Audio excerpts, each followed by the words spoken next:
my name is Warren Pole. I'm one of the co-founders at 33 Shake, and welcome to another episode of the 33 Shake vlog. Today's episode is all about science in sports nutrition and whether we really need it. Because despite there being an awful lot of science behind most products on the market, the end results a lot of athletes experience are often the opposite, with stomach trouble, unreliable energy levels, and a simple difficulty in consuming the products. So we're going to dig into that one. Because at 33 Shake, our mission is delivering maximum value to endurance athletes. And we do it in these videos by sharing the very latest in training, mindset, nutrition and motivational tips and tricks for your endurance performance. And we do it in store at 33shake.com with our awesome natural sports nutrition products. Now with that said, let's get on with this one. It's long been an accepted fact that science in sports nutrition is essential. But like many accepted facts, this one is overdue quite a rethink.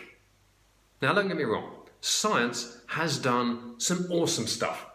It's put a man on the moon, it's mapped the human genome, it has banished a slew of now everyday diseases that used to kill us and that we frankly don't even look at anymore.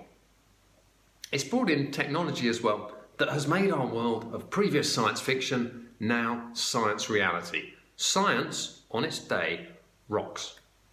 Science in sports nutrition, maybe less so, however.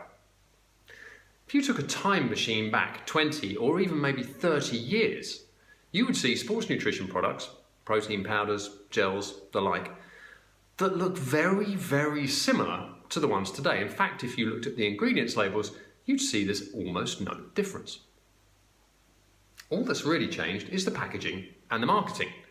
Yet apparently, if you read said marketing and packaging, the science that has gone into these products is painstaking, it is bleeding edge.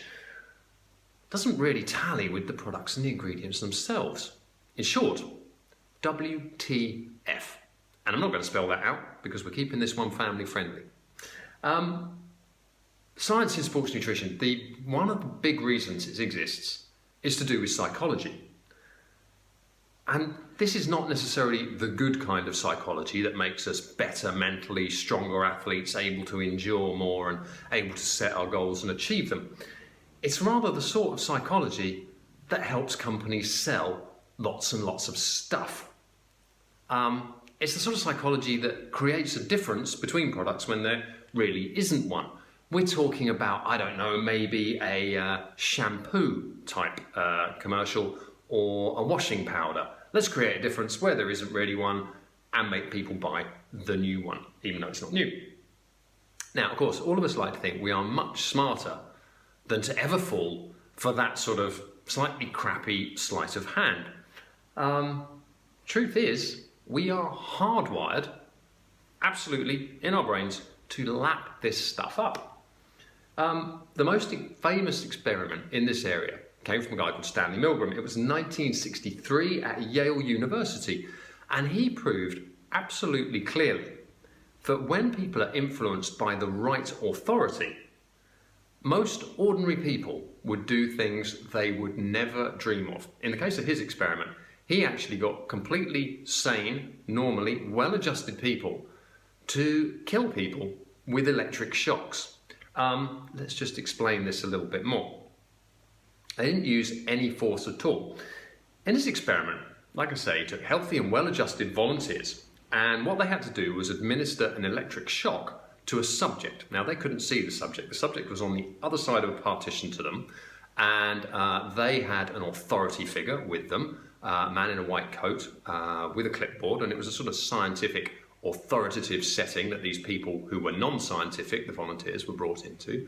And they were asked to administer electric shocks to the subject on the other side of the partition for every answer that they got wrong to a series of questions they were being asked. Now, these electric shocks began at a very, very low level, totally inconsequential. And just to be clear, each time the subject got a question wrong, the level of the shock was increased. Now, no shock was involved.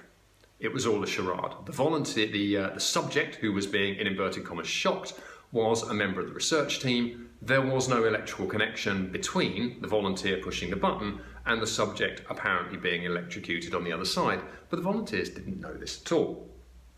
As I said, the shock started small and then finally increased, finally hitting 450 volts. Let's just be clear, a fatal shock can occur from 240 volts upwards.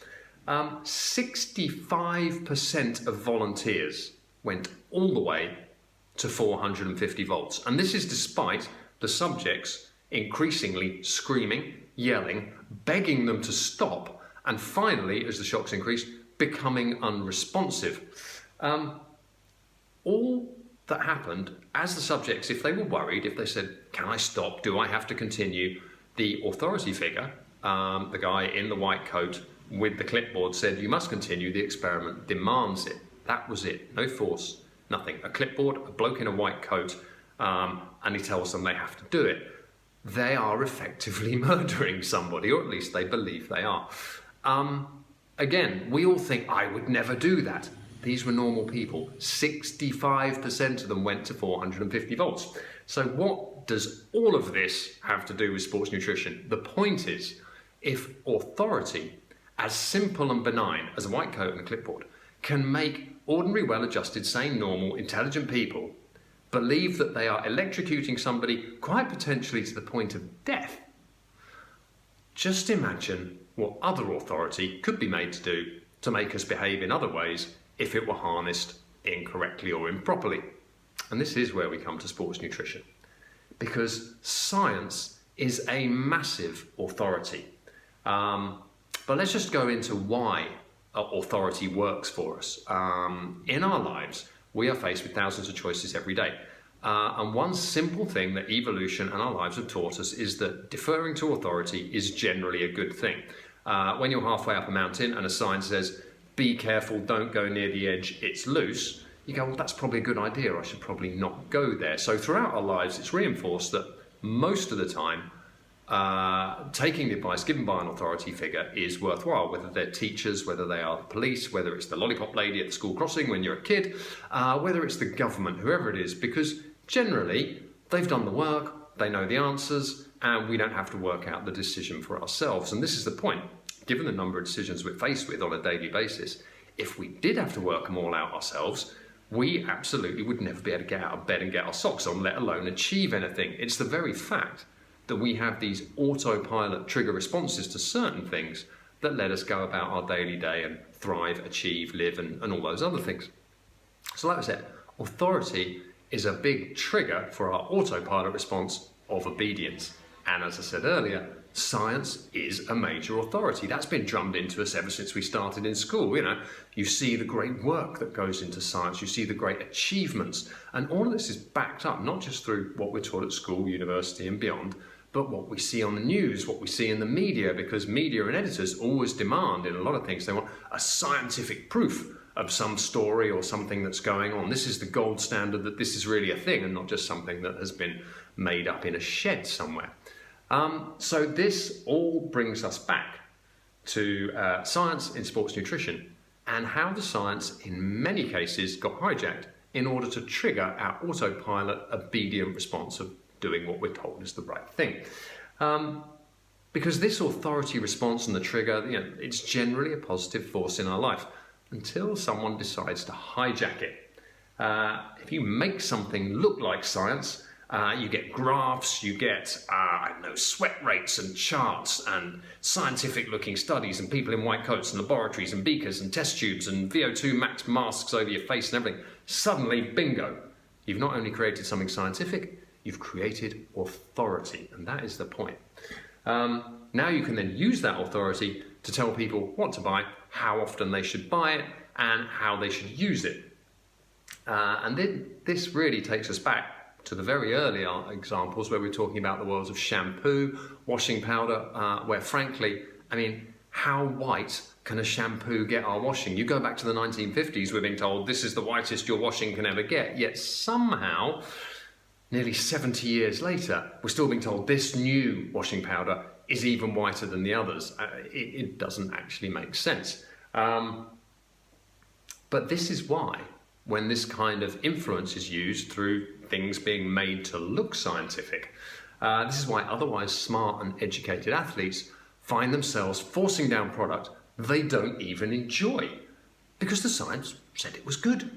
It's why these similarly smart and educated athletes find themselves not getting the results the products are meant to deliver. They're claiming whether it's longer energy levels or stable energy or a happy stomach, and the athlete is experiencing the opposite and blaming themselves, thinking it must be my fault, can't be the product's fault. The science says it's good. And it's why, coming back to exactly where we started, ordinary sports nutrition products are able to use what are basically the same formulas for gels, protein powders, drink mixes and the like that they've been using since the 1980s and 1990s.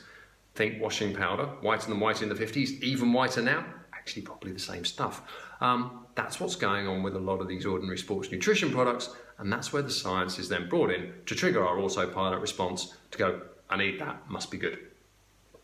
So, if this is true, how would we know?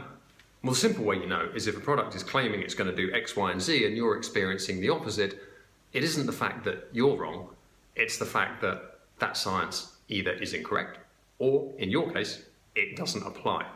Either way, if a product makes you feel like crap, if it doesn't work, if it doesn't deliver what it's saying it is, or what it's saying it should, that's all you need to know. You can absolutely ignore any science and go completely on personal experience. Because if things are working, i.e. if a sports nutrition product says, the science says this, and you then experience that, brilliant, that's a fair deal. When the sports nutrition company says, the science says this, and you experience the opposite, well, you're kind of being taken for a mug. So if you vote with your feet and your wallet for any company or any sports nutrition product that does that to you, i.e. claims X, Y, and Z and delivers the absolute opposite, and that is at the detriment to your performance, just don't buy it ever again. Find one that does. It's as absolutely as simple as that. So, behind all the nonsense of a lot of hokey science lies pure common sense. Go with your gut. Go with how you feel. Go with the products that work. And if you feel they're not, ignore what they say, because chances are that's just been used as an authority trigger to get you to buy something that really is little more than mutton dressed as lamb. So look, I hope you enjoyed that one. If you've got any thoughts or if you'd like to share anything with us, please do leave comments below, or you can get in touch with us on all the usual social networks. You'll find all of our contact details in the show notes. And if you're looking for the very best in sports nutrition for your own endurance performance, and please do use that caveat, if you try our products, make sure that they work for you. We strongly believe they will. We stand behind everything that we make. And that's why all of our products come with a 30-day, 100% money-back guarantee. If we're not delivering, you call us up on it. So if you'd like to try the stuff, you can find all of that at 33shake.com.